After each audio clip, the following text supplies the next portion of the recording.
I would, would you like to, you probably, I don't know, what have you been chatting about for 15 minutes? Oh, yeah. Bears. So we waited 15 minutes, well, actually 14 at this point, because Ann told us that was the measure in education. You wait 15 minutes in the classroom and then you're done. So All right. we So I just ended up- barely squeaked it in. you barely made it. Yes, or you'd have been talking to yourself. Yeah.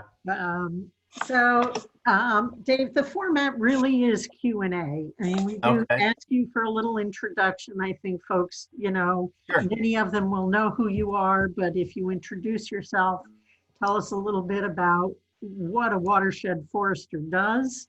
Sure.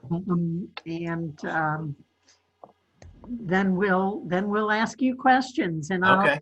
we'll ask Excellent. if they go in the chat box, and then I'll just kind of read them to you. Sure. So you don't All have right. to manage that. Well, good morning, everybody. Good morning. My name is Dave Wilcox. I am the Watershed Forester for FPR. And I'm coming to you live today from Berlin, Vermont. I live with my family on our tree farm, which is also enrolled in current use. I have been working with the department for almost 23 years. I started in '97. I was a consultant for 4 years and did a lot of actually did current use work, but also did a lot of timber inventory and contract marking and work for industrial lands and on champion land and international paper land. So traveled all over New England doing that, but got a job with Forest and Parks and have enjoyed pretty much every day of it, despite the few panicked texts that I get, like I did this morning. I'm honestly usually not that unaware of what's going on or what I'm supposed to be doing, but so I started out in the department as a state lands forester in the Barre district. I managed with the team, so to speak, in Barre, roughly 95,000 acres of land, where we did everything from recreation, access management, working with recreation partners, to maintaining boundary lines, to writing long-range management plans, marking timber sales, administering those sales, building roads, building bridges, doing all sorts of anything that a landowner would have to do. We were, the foresters and FPR were responsible for, and that's where I kind of got a keen interest in water quality and growing up in Vermont on a gentleman's farm, I guess you'd say. We had beef cows and horses, and we did our own haying and had a sugar bush, made syrup. It was more for recreation and entertainment than it was for to make a living. My parents both worked off the farm, so to speak, but my dad worked in construction before he worked for Agrimark Milk Co-op eventually. But we had equipment, and so since I was probably old enough to push the pedals in on a dump truck and pull the levers on a backhoe, I've been running equipment and doing all the sort of things that I talk about when I do AMP trainings and work with loggers, and I think that's where I kind of got my interest to become the watershed forester. There was the previous watershed forester retired, Gary Sabrin, and there was an opening, and it took me a while to decide to leave state lands because it was such a good job. I still think I want to say it's the best job, but it's one of the best jobs, because I think I have a pretty good job too. But it took me a while to leave that field aspect that I enjoyed. And I get out in the field some now, but not as much. But I like the water quality world, so to speak. And that's where I enjoy communicating to folks and educating folks and trying to just raise the standards per the AMPs. Now, most folks probably know what the AMPs are, the acceptable management practices. They're referred to as BMPs in other states, in many other states. Vermont,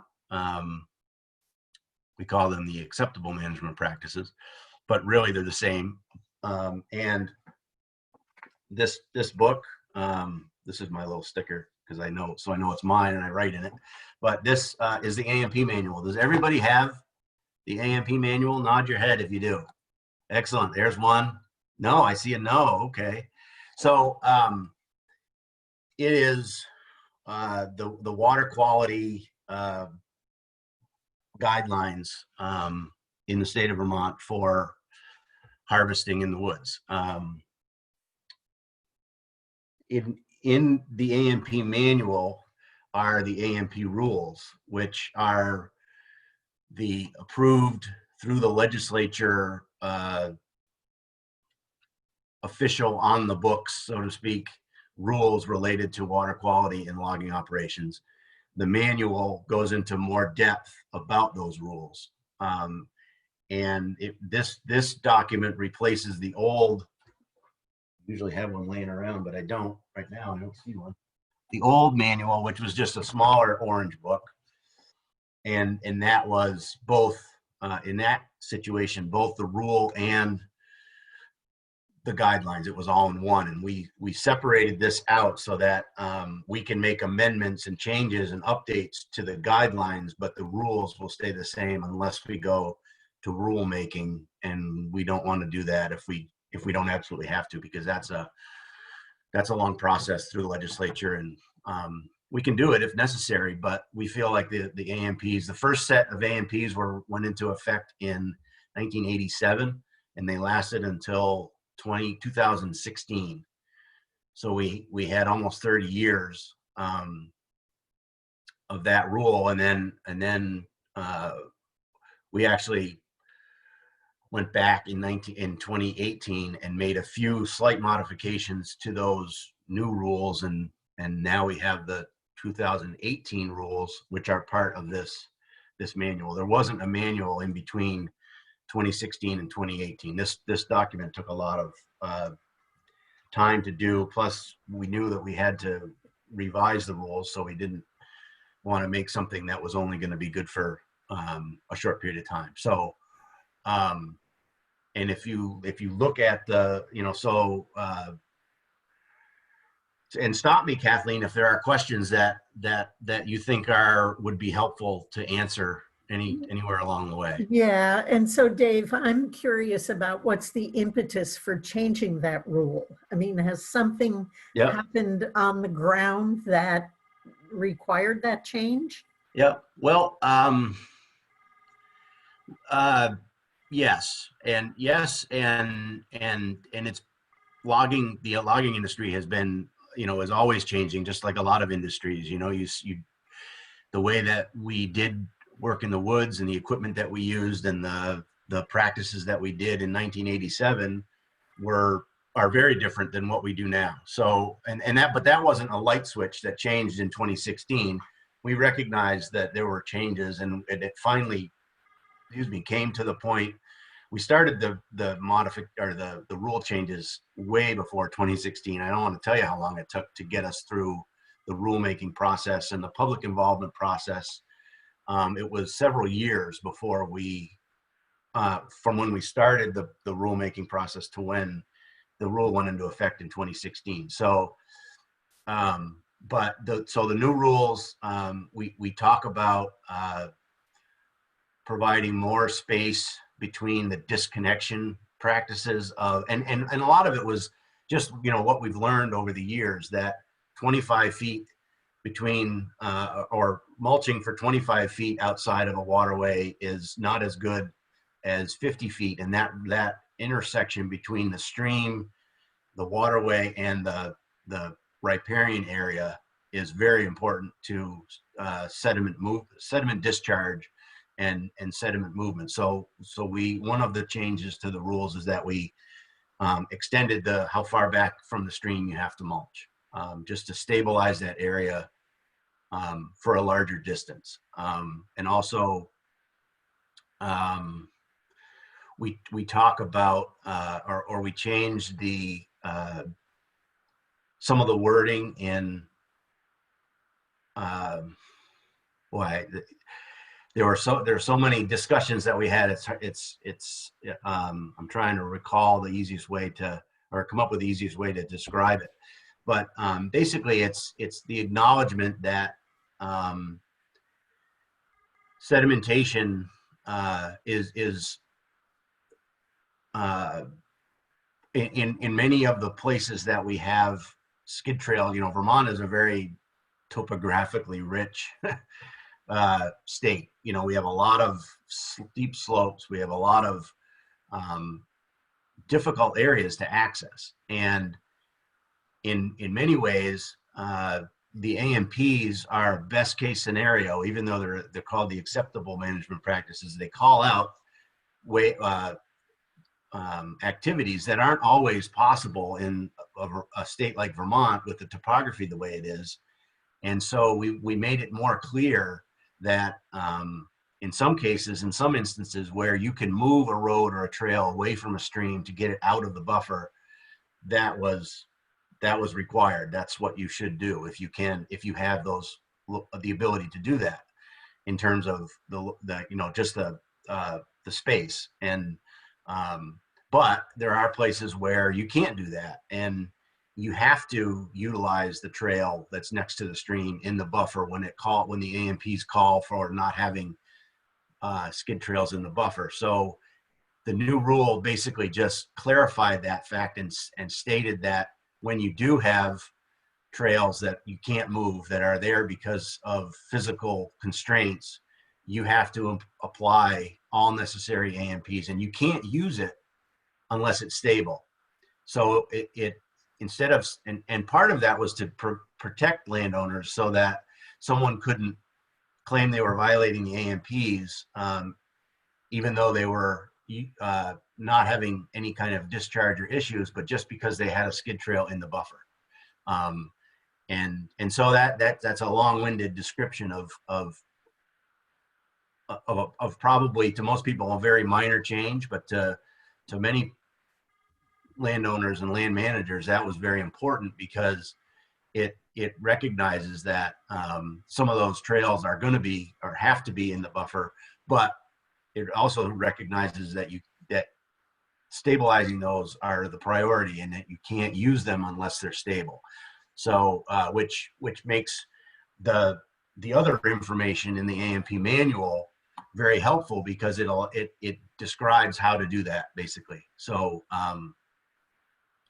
some of the other changes in the manual are, or in the rules, we have recommended, we really revamped the stream crossing sizing table.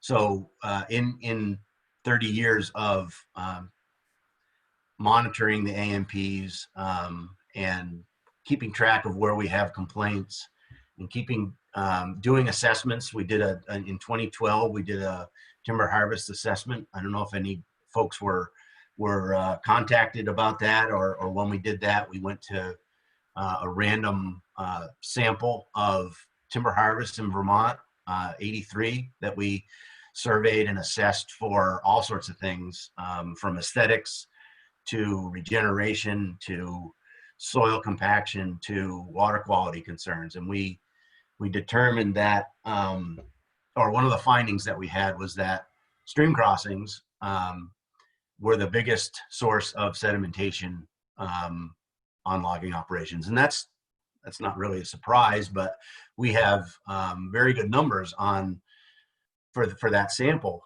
of where those issues were. And we also kept track and measured permanent stream crossings on those jobs. And based on the different storm frequencies, the Q10, Q25, Q100, we ranked how many of those crossings were properly sized for different storm frequencies, and only, I think it was only 6% of the crossings, permanent crossings that we found, were sized properly for the Q25, the 25-year storm, which is a modest kind of, it's not some structures like the federal AOT had federal rules are for a Q100, which is much larger. So we could see very easily that we needed to work on making the recommendations for permanent stream crossings larger. And actually, in the old AMPs, we didn't have recommendations for permanent stream crossings. We only had recommendations for temporary stream crossings, and we required that all stream crossings be removed. But obviously, not all of them are. And you can't ask someone to remove a stream crossing on a truck road that's excuse me, used regularly. So that was one of the more major changes to the rules, is that table 2, it's called. And then quickly, how the way it works is you determine the drainage area for a stream crossing by using the topo lines. There's a stream stats website, or the ANR Atlas can help determine the drainage area for a crossing, and then you size that crossing to the hydrological needs based on the amount of water that falls in that watershed, basically. And the table there's a table for culverts and there's a table for bridges. That's really probably the biggest change in my mind. And we also had an AMP on, we added an AMP on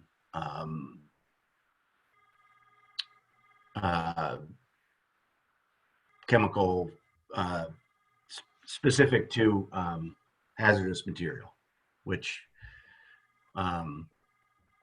basically just clarified that it was in the rule now that you have to remove it from your job site. You can't store material if it's used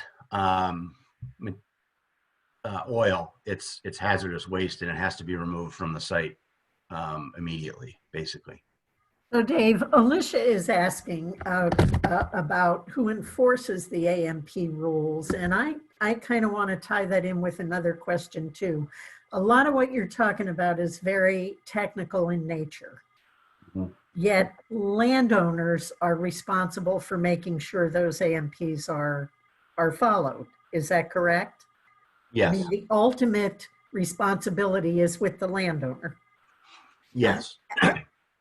How do you, as a landowner, know that you're following those AMPs? I mean, what's the right way to do this when you are having work done on your land?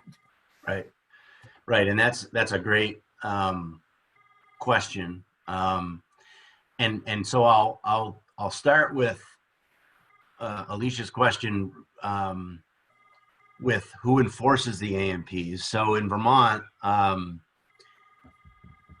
the AMPs are they are not mandatory. However, you cannot have a discharge to state waters without a permit. And essentially, if you implement the AMPs properly, that is your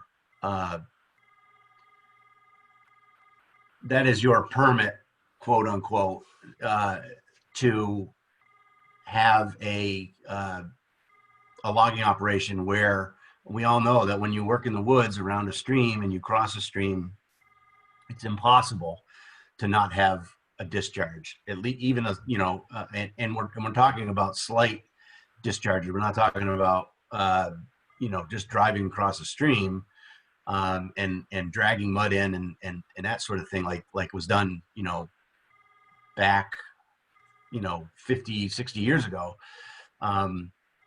But you have, so implementing the AMPs are basically the state of Vermont's answer to the Clean Water Act from the 70s, late 70s, that said, and early 80s, that's why they came into effect in 87, that if we are managing streams and water quality in Vermont on logging operations through these rules. And if people are following the rules, they have permission to cause a slight discharge, no more than necessary to implement those practices. And then while they're using those practices, as long as everything is in place, they have permission to do that. So outside of that, when you don't implement the AMPs and you have a discharge, you're in violation of the State Clean Water Act, because you're having a discharge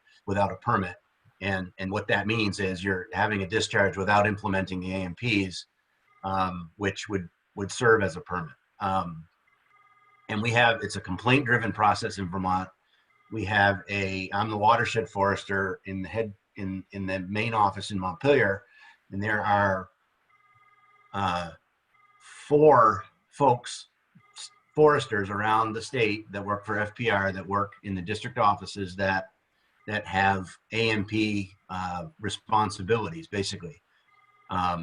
So if that district anywhere in the state, we get a complaint, the person who's responsible for that district, who has the AMP responsibilities, will go out and investigate the site, talk to the logger, obviously get permission from the landowner first, go out and talk to the logger.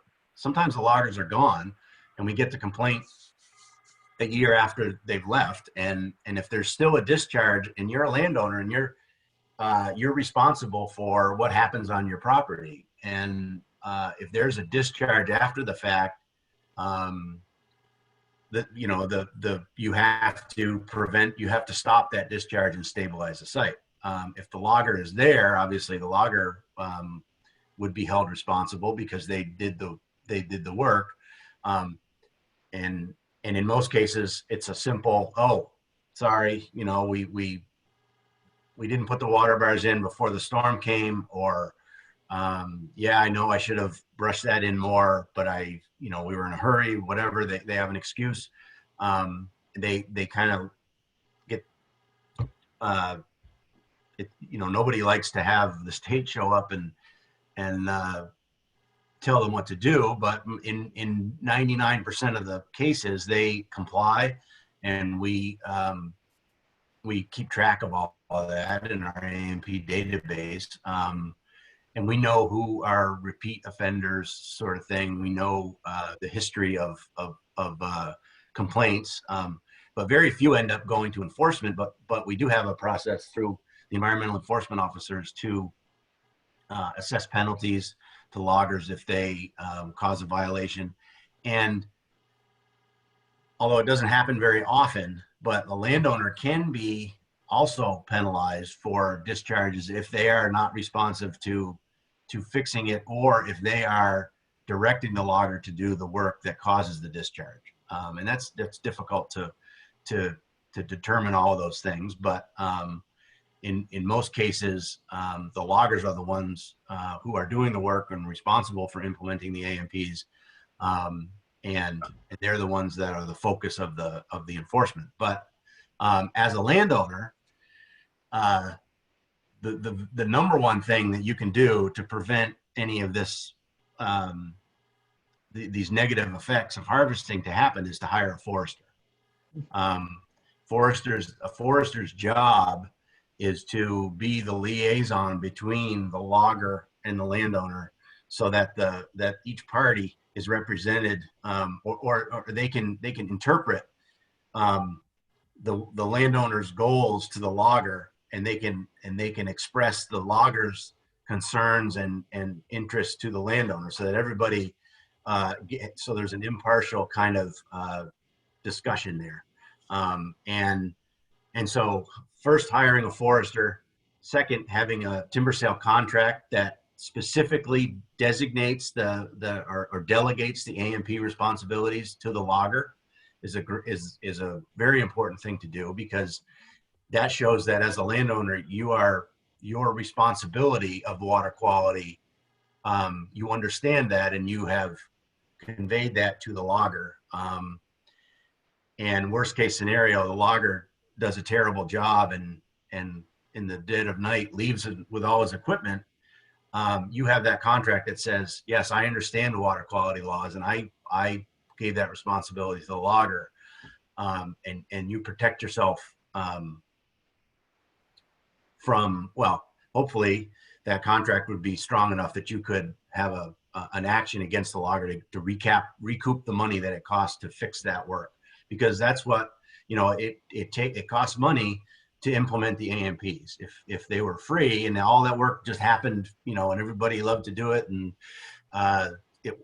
wasn't a cost, then it wouldn't be as difficult or as much of a challenge to get done. So we always talk to law, and in a timber sale plan, anytime you plan to harvest timber, you have to account for the A&Ps. You have to learn about the parcel, learn about the stand, how many stream crossings are there. Can you design your skid trails so that you don't have stream crossings? That's the best way to do it, to avoid stream crossings. But if you have to have a stream crossing, what's the proper stream crossing to employ? Do you need to get a bridge? Do you need to rent a bridge or buy a bridge or build a bridge? There's many different ways to get bridges in Vermont. And so, that's I think I've gone over. So it's hiring a forester, planning, preparing for the A&Ps, having a good contract, and get, so you understand, because logging doesn't happen every year in a timber stand. It come,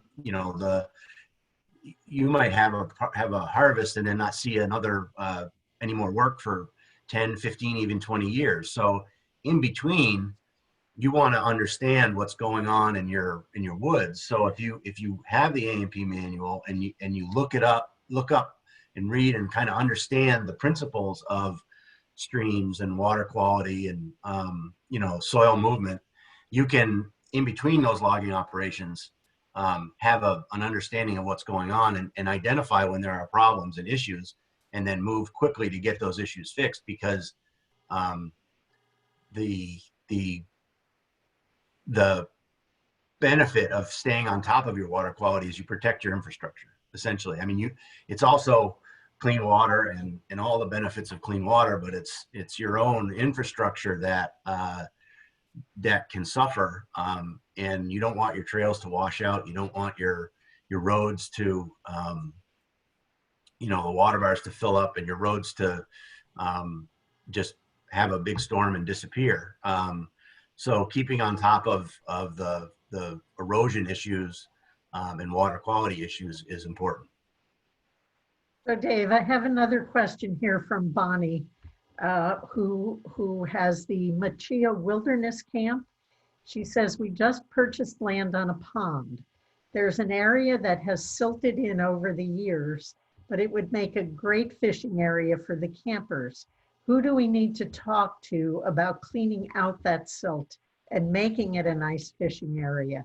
It's land that is in the land trust. Okay.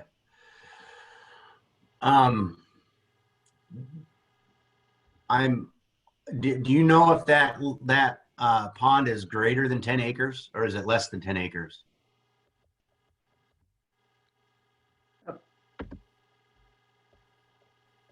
Bonnie needs to unmute.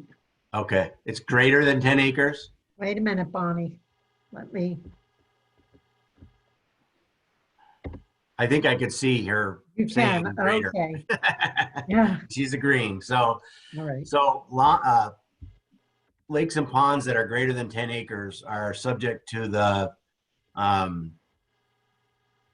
Shoreland Protection Act. And And any work that you do along the shore within 250 feet, I believe, you should contact someone from Lakes and Ponds in the Department of Environmental Conservation, and they will be able to help you determine, what the best course of action there is. And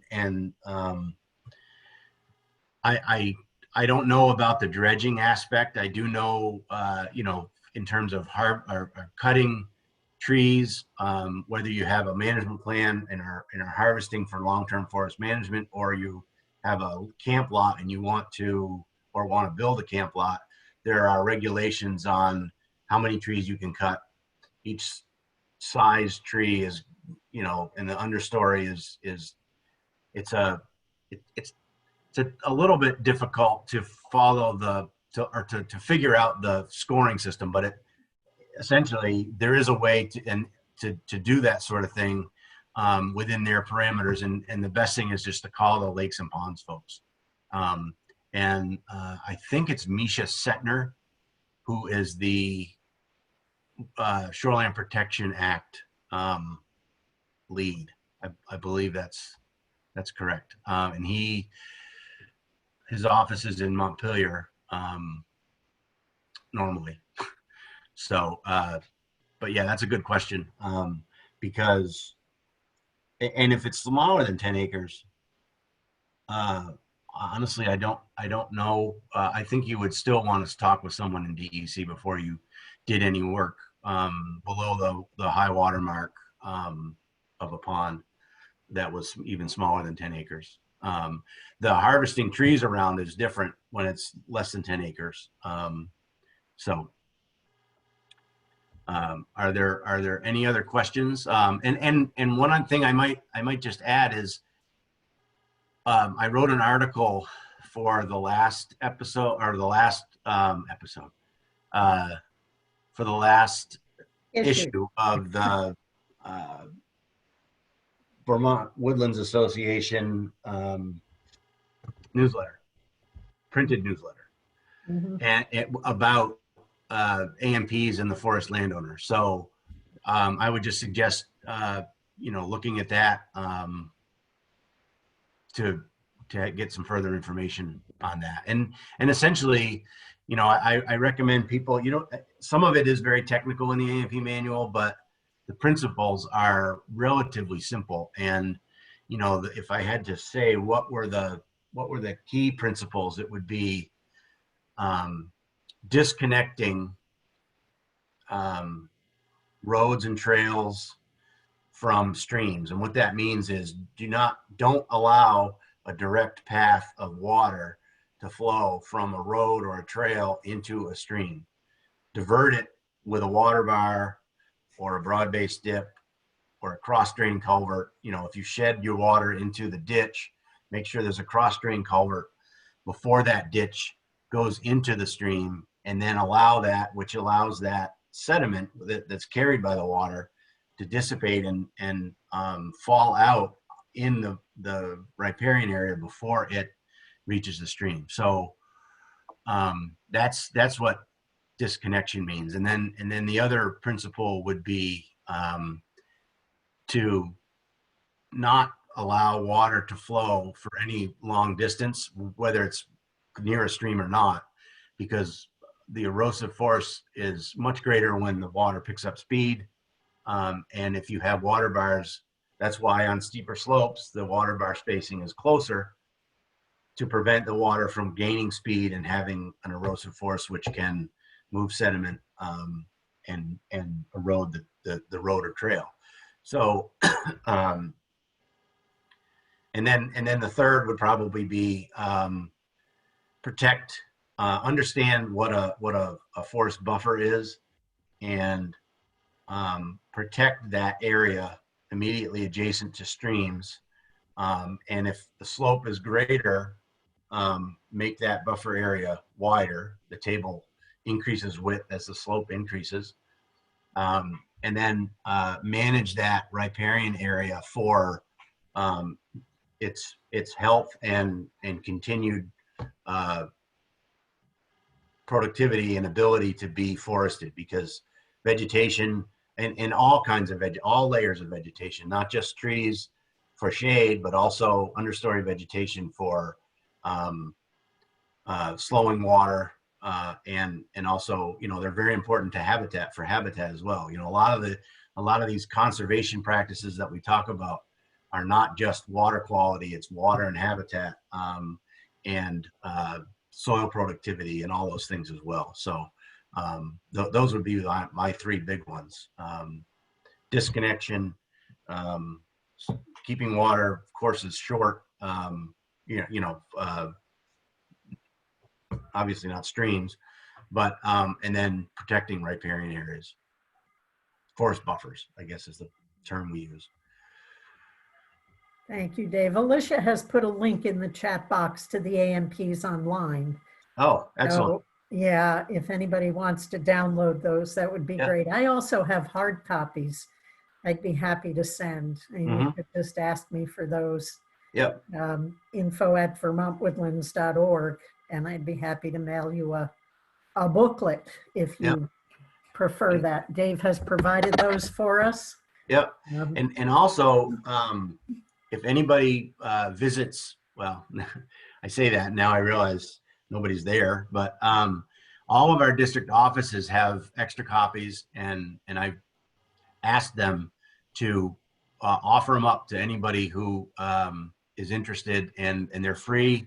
They don't do us any good sitting in boxes on our shelves. We want to get them out, and we can print more if we need to. But and just as an aside, one of the projects that we're working on now is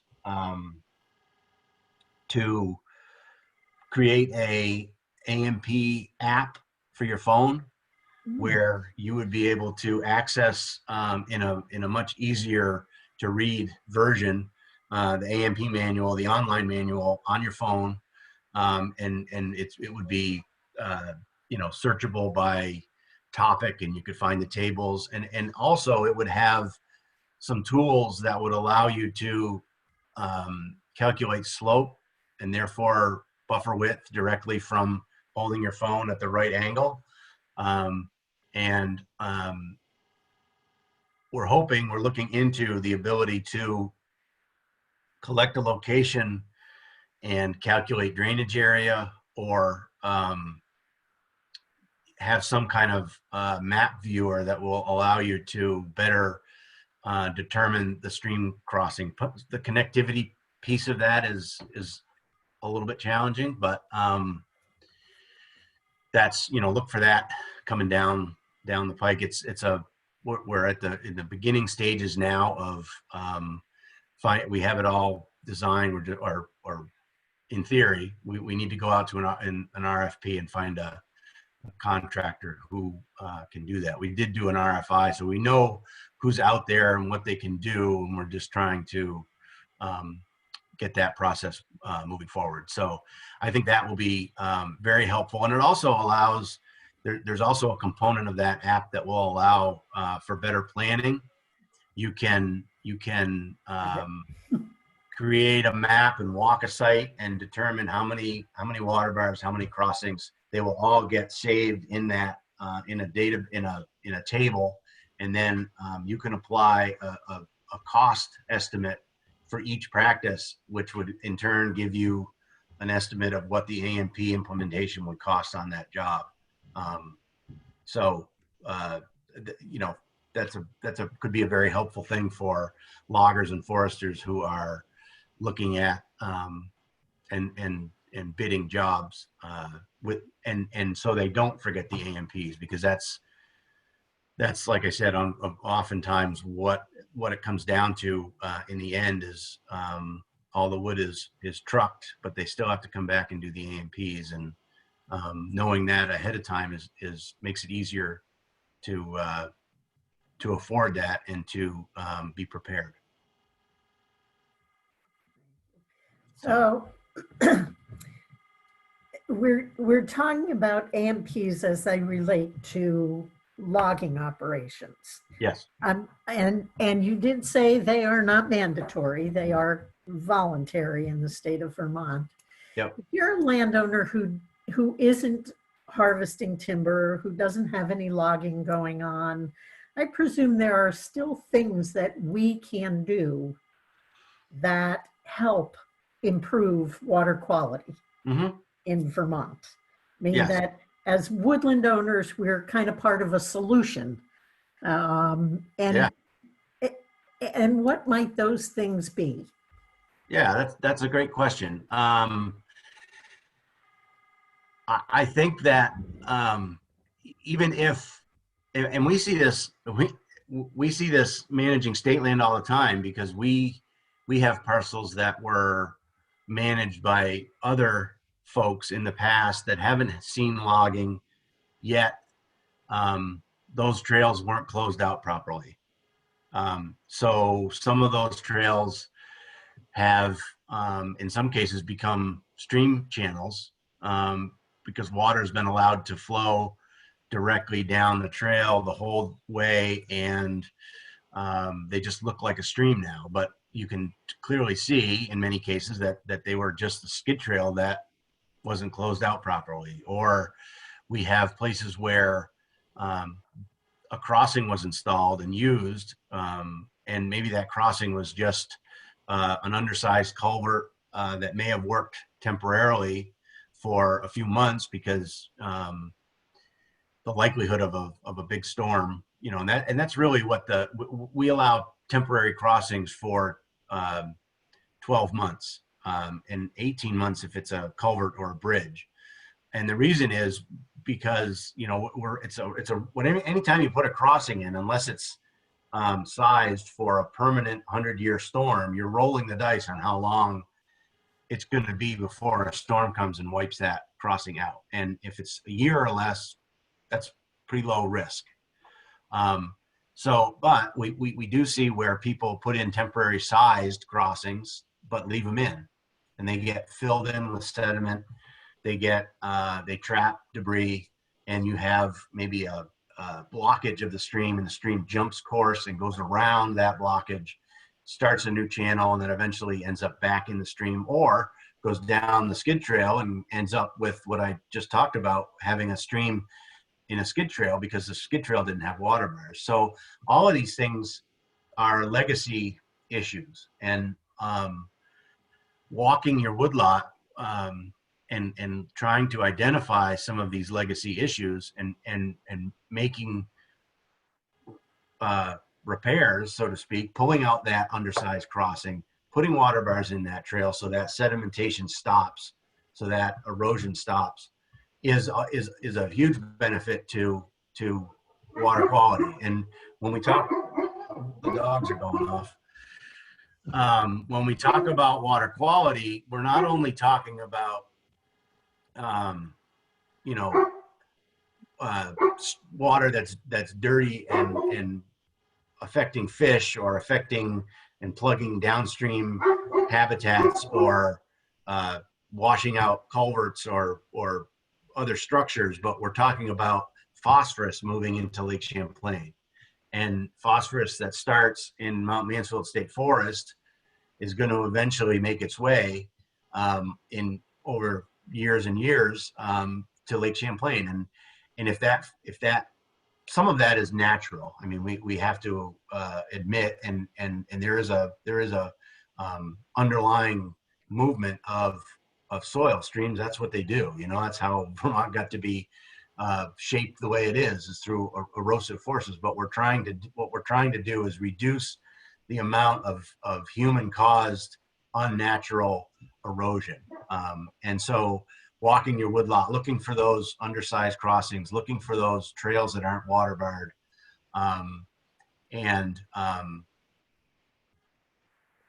maybe replanting or revegetating a stream bank that is sloughing off if possible. Some of that is natural. Streams meander, they move across their floodplains, and sometimes it's tricky to understand what is natural and what isn't.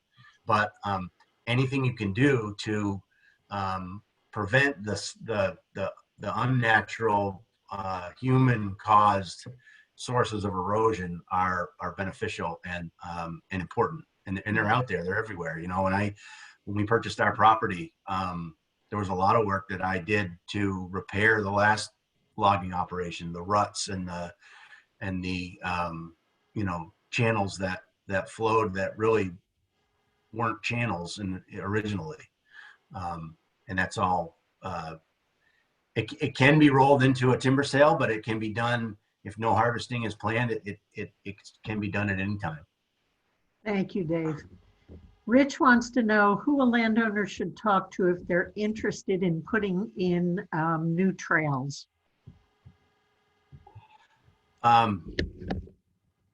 Now, there are folks who specialize in trail building. If those trails are for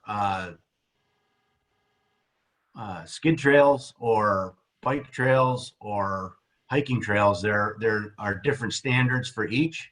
And so, designing skid trails and access trails for larger vehicles, and depending on whether it's all season access or just the dry summer or frozen winter season, which I think would describe a lot of the trails that I have on my land. We just can't use them in the wet seasons, the spring and the fall, because the soils don't hold it. So a forester or there are several equipment operators that are out there that do extremely good road building type, but they're not roads. They can be no ditches or culverts or anything, but they're shaped and made to be good wide trails. And then there are places like there's what's his name? There are several people who bid on recreation projects in Vermont that work specifically on hiking and biking trails. Timber and Stone is one of them. Trying to think, I can't think of, all have interesting names and I can't think of them now, but there are, if you're interested, shoot me an email and I can give you a link to our recreation folks who can give you those contact information, the contact info of those folks. And they're all really good. They're professionals. They lay out, single track mountain bike trails or hiking trails. And it all depends on, what type of activity, what the timing of the access that you'd like. And also, what kind of soils you have, what your topography is, as to what the possibilities are, and obviously there's a whole range of costs associated with it, and but definitely there are folks out there that specialize in those sorts of things, and I'd be happy to connect you with more information on those folks. Great, thank you, Dave. We are at 10 o'clock, 10:01 actually. I don't know if there are any other questions people have. Before we wrap up for this morning. Well, I'm glad I was home. I am too, Dave. By 9:15, we'd have been gone. So I'm glad you found us. Yeah. Well, I do apologize, but I certainly appreciate everybody's interest and time and questions. I am always happy to chat with folks, send me emails. And like I said, there are one other thing. Let me, if we have just a minute, sure. One of the other things that that's an important service, I guess, that we provide is myself or any of the other A&P foresters are always willing to do house calls, and we call them technical assistance, where usually it's a logger or a forester, but oftentimes there are landowners who call and say, I have this crossing, I don't know what to do. And then we would go out and make recommendations. And it's a very informal process. But in short, we would rather help find the solution ahead of time rather than find out that there's an issue and go back and after the damage is done, so to speak, to try to fix it. So if anybody has a site like that or knows of someone who has concerns, they don't know what to do, give us a call and we'll come out and do a technical assist and, try to find the solution before there's a problem. Dave, I put your email in there. Is there a phone number I should give folks to in the chat box? Go ahead. 802 Yep. 793 Yep. 0265. 0265. I'm also going to put the link to our VWA quarterly newsletter that you referenced earlier, because you have been writing articles for us on forest landowners and water quality that really kind of demystify a lot of stuff. And I think it's very, very worthwhile reading that. So that's in the chat box as well. Yes. Yeah.